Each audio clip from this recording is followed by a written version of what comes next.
अस्सलामु अलैकुम वरहमतुल्लाहि वबरकातुहू। मुहतरम नाज़रीन, इस्तक़बाल है आपका हमारे वर्ल्ड उर्दू रिपोर्ट चैनल में। मैं हूं आपका मेज़बान मौलाना अब्दुल अहद क़ासिमी और आप सुन रहे हैं कुरान करीम की तफ़सीर का मुक़द्दमा, जो कि आज ग़ालिबन चौथी किस्त है या चौथी या पाँचवीं किस्त है। अभी ये चल रहा था कि कुरान किस तरह महफूज किया गया। तो हुज़ूर सल्लल्लाहु अलैहि वसल्लम के ज़माने में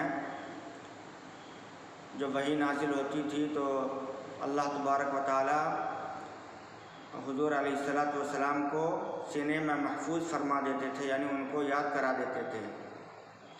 और फिर हुज़ूर अलैहिस्सलातु वस्सलाम सहाबा किराम को बोलते थे लिखने के लिए, और इस तरह अहद नबवी सल्लल्लाहु अलैहि वसल्लम में कुरान लिख लिया जाता था।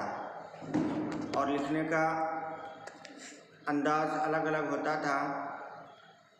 उस ज़माने में कागज़ का रिवाज बहुत कम था, तो ज़्यादातर जानवर के चमड़े पर या पत्थर पर या बड़े पत्तों पर लिखा जाता था, लेकिन सबसे ज़्यादा मशहूर था चमड़े पर लिखना। उसके बाद आइए चलते हैं हुज़ूर अलैहिस्सलातु वस्सलाम के बाद जो ज़माना आता है वो खुलफ़ाए राशिदीन का। और खुलफ़ाए राशिदीन में सबसे पहले हज़रत अबू बकर रज़ियल्लाहु ताला अन्हु हैं। तो हुज़ूर अलैहिस्सलातु वस्सलाम के बाद हज़रत अबू बकर के ज़माने में कुरान किस तरह जमा हुआ।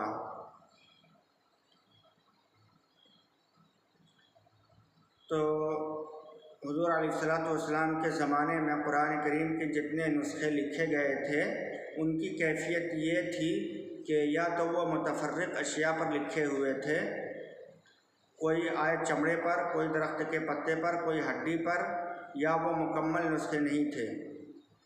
किसी सहाबी के पास एक सूरत लिखी हुई थी, किसी के पास 10-5 सूरतें, और किसी के पास सिर्फ चंद आयात, और बाद सहाबा के पास आयात के साथ तफसीरी जुमले भी लिखे हुए थे। इस बिना पर हज़रत अबू बकर सिद्दीक़ रज़ियल्लाहु ताला अन्हु ने अपने अहद खिलाफत में यह ज़रूरी समझा कि कुरान करीम के इन मुंतशिर हिस्सों को यकजा करके महफूज कर दिया जाए।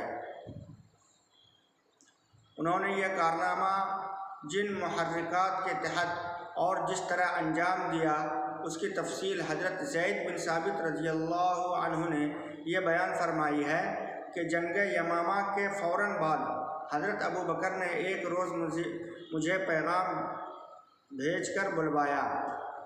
मैं उनके पास पहुंचा तो वहां हज़रत उमर रज़ियल्लाहु अन्हु भी मौजूद थे। हज़रत अबू बकर रज़ियल्लाहु अन्हु ने मुझसे फरमाया कि उमर ने अभी आकर मुझसे ये बात कही है कि जंग यमामा में कुरान करीम के हुफ़ाज़ की एक बड़ी जमाअत शहीद हो गई,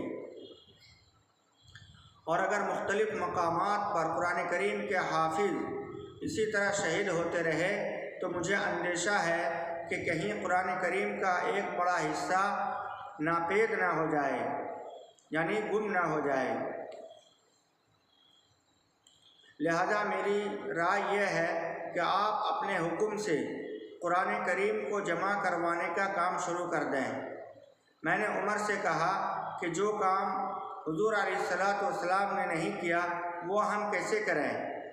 उमर ने जवाब दिया कि खुदा की कसम ये काम बेहतर ही बेहतर है। उसके बाद उमर मुझसे बार बार यही कहते रहे, यहाँ तक कि मुझे भी इस पर शरह सद्र हो गया,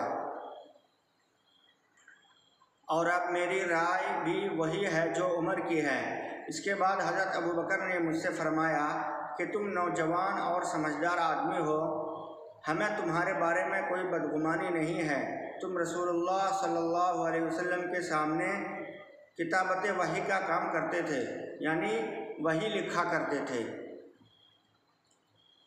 लिहाजा तुम कुरान करीम की आयतों को तलाश करके उन्हें जमा करो। हज़रत ज़ैद बिन साबित रज़ियल्लाहु अन्हु फरमाते हैं कि खुदा की कसम अगर ये हजरात मुझे कोई पहाड़ ढोने का हुक्म देते तो मुझ पर उसका इतना बोझ न होता जितना जमे कुरान के काम का हुआ। मैंने उनसे कहा कि आप वो काम कैसे कर रहे हैं जो रसूलुल्लाह सल्लल्लाहु अलैहि वसल्लम ने नहीं किया। हज़रत अबू बकर रज़ियल्लाहु अन्हु ने फरमाया,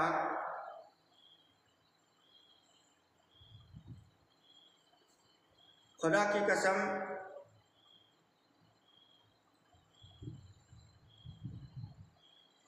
कसम यह काम बेहतर ही बेहतर है। इसके बाद हज़रत अबू बकर रज़ियल्लाहु ताला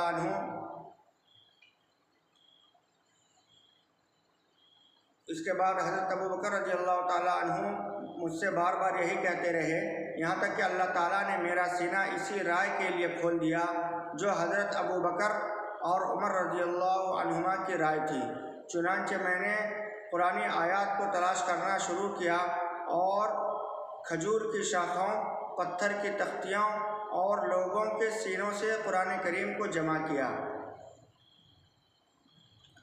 अब जमा किस तरह किया, उसका क्या तरीक़ेकार था, तो इस मौका पर जमे कुरान के सिलसिले में हज़रत ज़ैद बिन साबित रज़ियल्लाहु अन्हु के तरीक़ेकार को अच्छी तरह समझ लेना ज़रूरी है। जैसा कि पहले उसका ज़िक्र किया जा चुका है कि वो खुद हाफिज़ कुरान थे, यानी हज़रत ज़ैद बिन साबित रज़ियल्लाहु ताला अन्हु वो हाफिज़ कुरान थे, लिहाजा वो अपनी याददाश्त से पूरा कुरान लिख सकते थे। उनके अलावा भी सैकड़ों हुफ़ाज़ उस वक्त मौजूद थे। उनकी एक जमाअत बनाकर भी कुरान करीम लिखा जा सकता था। नीज़ कुरान करीम के जो नुस्खे हुज़ूर अलैहिस्सलातु वस्सलाम के ज़माने में लिखे गए थे, हज़रत ज़ैद रज़ियल्लाहु अन्हु उनसे भी कुरान करीम नकल फरमा सकते थे, लेकिन उन्होंने एहतियात के पेश नज़र सिर्फ़ किसी एक तरीक़े पर बस नहीं किया, बल्कि उन तमाम ज़राए से वक्त काम लेकर उस वक्त तक कोई आयत अपने सहीफ़ों में दर्ज नहीं की जब तक उसके मुतवातिर होने की तहरीरी और ज़ुबानी शहादतें नहीं मिल गई। इसके अलावा हुज़ूर अलैहिस्सलातु वस्सलाम ने कुरान करीम की जो आयत अपनी निगरानी में लिखवाई थी वो मुख्तलिफ़ सहाबा के पास महफूज थी। हज़रत ज़ैद रज़ियल्लाहु अन्हु ने उन्हें यकजा फरमाया ताकि नया नुस्खा उनसे ही नकल किया जाए। चुनांचे ये ऐलान आम कर दिया गया कि जिस शख्स के पास कुरान करीम की जितनी आयत लिखी हुई मौजूद हों वो हज़रत ज़ैद रज़ियल्लाहु अन्हु के पास ले आए, और जब कोई शख्स उनके पास कुरान करीम की कोई लिखी हुई आयत लेकर आता तो वो मंदरजा झेल 4 तरीक़ों से इसकी तस्दीक करते थे। नंबर 1, सबसे पहले अपनी याददाश्त से उसकी तौसीक करते। फिर हज़रत उमर रज़ियल्लाहु अन्हु भी हाफिज़ कुरान थे और रिवायात से साबित है कि हज़रत अबू बकर ने उनको भी इसी काम में हज़रत ज़ैद के साथ लगा दिया था, और जब कोई शख्स कोई आयत लेकर आता तो हज़रत ज़ैद और हज़रत उमर रज़ियल्लाहु अन्हुमा दोनों मुश्तरक तौर पर उसे वसूल करते थे। तीसरा तरीका ये था कि कोई लिखी हुई आयत उस वक्त तक कबूल नहीं की जाती थी जब तक 2 काबिल एतबार गवाहों ने इस बात की गवाही न दे दी हो कि यह आयत हुज़ूर अलैहिस्सलातु वस्सलाम के सामने लिखी गई थी। चौथा तरीका क्या था, उसके बाद उन लिखी हुई आयतों का उन मजमुओं के साथ मुकाबला किया जाता था जो मुख्तलिफ सहाबा ने तैयार कर रखे थे। तो ये 4 तरीके थे कुरान करीम को जमा करने का, उनको यकजा करने का। कितनी एहतियात और छानबीन के बाद कुरान को जमा किया गया है।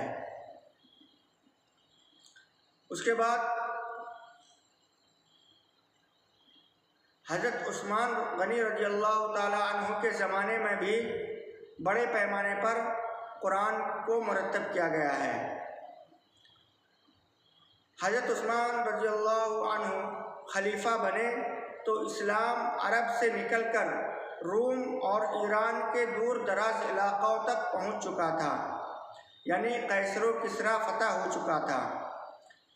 हर नए इलाके के लोग जब मुसलमान होते तो वो इन मुजाहिदीन इस्लाम या उन ताजरों से कुरान करीम सीखते जिनकी बदौलत उन्हें इस्लाम की नेमत हासिल हुई थी, और मुख्तलिफ सहाबा किराम ने कुरान करीम हुजूर अलैहिस्सलातु वस्सलाम से मुख्तलिफ क़िराअतों के मुताबिक सीखा था, और अल्लाह ताला की तरफ से उन सब क़िराअतों के मुताबिक उसे पढ़ने की इजाज़त थी।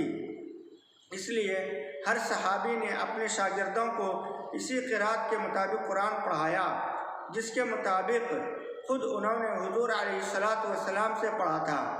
इस तरह क़िराअतों का ये इख्तिलाफ दूर दूर दराज ममालिक तक पहुँच गया। जब तक लोग इस हकीकत से वाकिफ़ थे कि कुरान करीम की मुख्तलिफ़ क़िराअतें हैं और सब अल्लाह ताला की तरफ से उतारी हुई हैं, उस वक्त तक इस इख्तिलाफ से कोई ख़राबी पैदा नहीं हुई। लेकिन जब ये इख्तिलाफ दूर दराज ममालिक में पहुँचा और ये बात उनमें पूरी तरह मशहूर ना हो सकी कि कुरान करीम की मुख्तलिफ़ क़िराअतें हैं, तो उस वक्त तक लोगों में झगड़े पेश आने लगे। बाद लोग अपनी क़िराअत को सही और दूसरे की क़िराअत को गलत करार देने लगे। नौबत यहाँ तक पहुँच गई कि लोग अपनी क़िराअत को दुरुस्त और दूसरों को गलत फरमाने लगे। इन झगड़ों से एक ख़तरा तो ये था कि लोग कुरान करीम की मुतवातिर क़िराअतों को गलत करार देने की संगीन गलती में मुब्तला होंगे। दूसरे सिवाय हज़रत ज़ैद के लिखे हुए एक नुस्खे के जो मदीना तय्यबा में मौजूद था। पूरे आलम इस्लाम में कोई ऐसा मयारी नुस्खा मौजूद न था जो पूरी उम्मत के लिए हुज्जत बन सके, क्योंकि दूसरे नुस्खे इनफरादी तौर पर लिखे हुए थे और उनमें तमाम क़िराअतों को जमा करने का कोई एहतमाम नहीं था। इसलिए इन झगड़ों के तस्फ़िये की काबिल एतमाद सूरत यही थी कि ऐसे नुस्खे पूरे आलम इस्लाम में फैला दिए जाएं जिनमें तमाम मोतबर क़िराअतें जमा हों, और उन्हें ये देखकर फ़ैसला किया जा सके कि कौन सी क़िराअत सही और कौन सी गलत है। हज़रत उस्मान गनी रज़ियल्लाहु ताला अन्हु ने अपने अहद खिलाफत में यही अज़ीमुश्शान कारनामा अंजाम दिया। आज के दर्स में बस इतना ही, इंशाअल्लाह अगले दर्स में बयान किया जाएगा। आपसे एक मुअद्दबाना दरख्वास्त है कि वीडियो को सब्सक्राइब करें, चैनल को सब्सक्राइब करें, वीडियो को लाइक करें और शेयर भी करें अपने दोस्तों को, अपने रिश्तेदारों को, अपने अजीज़ों को, ताकि ज़्यादा से ज़्यादा लोगों का कुरान से वास्ता हो और आप भी उस कुरान के नशर व इशाअत में हिस्सादार बने। अल्लाह ताला हम सब को कहने सुनने से ज़्यादा अमल की तौफीक अता फ़रमाए और कुरान की तफसीर व तबलीग व इशाअत में हमारी काविशों को कबूल फ़रमाए और हमारी ज़िंदगी में कुरान के अहकाम को नाफिज़ फ़रमाए और कुरान के अहकाम पर अमल करने की तौफीक अता फ़रमाए। अस्सलामु अलैकुम व रहमतुल्लाहि व बरकातुहू।